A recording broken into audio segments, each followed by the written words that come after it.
अब उनको वृंदावन जाना गोपियों से, राधा रानी से मिलने के लिए। अभी लक्ष्मी को मनाने के लिए उनको 15 दिन लगता है। जैसे एक पति की अगर 2 पत्नी हो ना, अगर पति बोले वो पत्नी को पास में जा रहे हैं, फिर क्या बोलो वहीं पर रहना, यहाँ आने का कोई जरूरत नहीं। इसलिए जगन्नाथ जी लक्ष्मी को केवल मनाने के लिए 15 दिन तक उनको लगता है मनाने के लिए, भैया मेरे को तो साल में एक बार छोड़ दो, कम से कम मैं तो वृंदावन में ब्रज गोपियों से, ब्रजवासियों से मैं मिल करके आऊं। इसलिए जगन्नाथ जी का जब दर्शन नहीं होता है जगन्नाथ जी को 15 दिन तक, श्री चैतन्य महाप्रभु यहीं पर आ जाते थे और यहीं पर आ करके कृष्ण विरह में महाप्रभु व्याकुल होकर कथा सुन रहे थे ना, कैसे कहाँ जाऊं कहाँ पाऊं ब्रजेंद्र नंदन बिना फाटे मर भूख, कैसे महाप्रभु राधा भाव में विभावित होकर के कहाँ पर वो श्याम सुंदर मिले, कहाँ पर श्याम सुंदर मिले।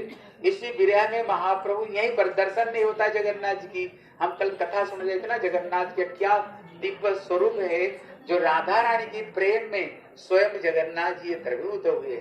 इसलिए यहाँ पर आकर के आप लोग देखे होंगे एक शिला, देखे कि नहीं, मंदिर में एक शिला है। श्री चैतन्य महाप्रभु से शिला के ऊपर में लेट रहते थे और कृष्ण विरह में कभी उठते थे, कभी सोते थे, कभी लोटपोट खाते थे और ऐसे उनको विरह था। जैसे ब्रज में आप देखोगे कृष्ण जब बंसी ध्वनि करते थे, बहुत सारी जगह आप देखोगे ब्रज में कृष्ण का चरण छाप पड़ा हुआ है।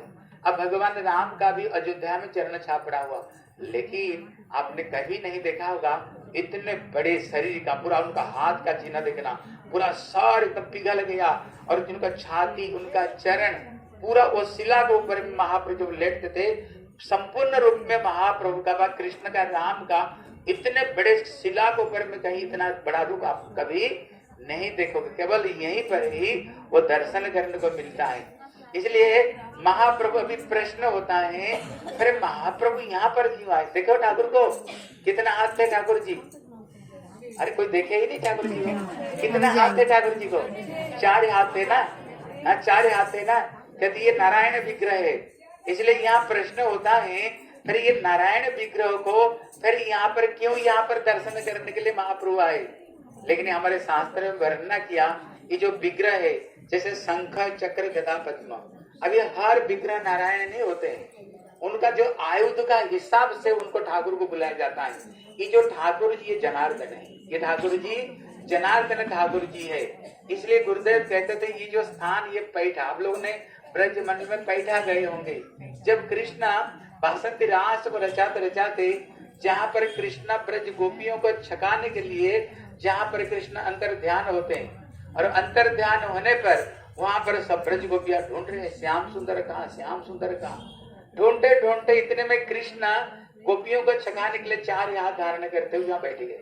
जब बैठ गए इतने में ब्रज गोपी ढूंढते ढूंढते गए और वो 4 हाथ को देख करके नारायण को प्रणाम किया, बोले हमारी श्याम सुंदर कहीं देखे हो? लेकिन वो तो स्वयं श्याम सुंदर कुछ बोले ही नहीं, लेकिन उनको पार होकर के चले गए। जब चले गए इतने में पीछे पीछे राधा रानी आ रही थी। जब राधा रानी आई, राधा रानी की प्रेम की महत्व देखो, राधा रानी की क्या प्रेम की महत्व है, जिसको श्री प्रबोधानंद सरस्वती कहते हैं, बंसी करान निपतित स्खलितम शिखंड भ्रष्ट सपीत वसनम ब्रजराज सुनो। राधा रानी की शरीर का केवल गंध, इसलिए उनको कहते गंध नुमादिता।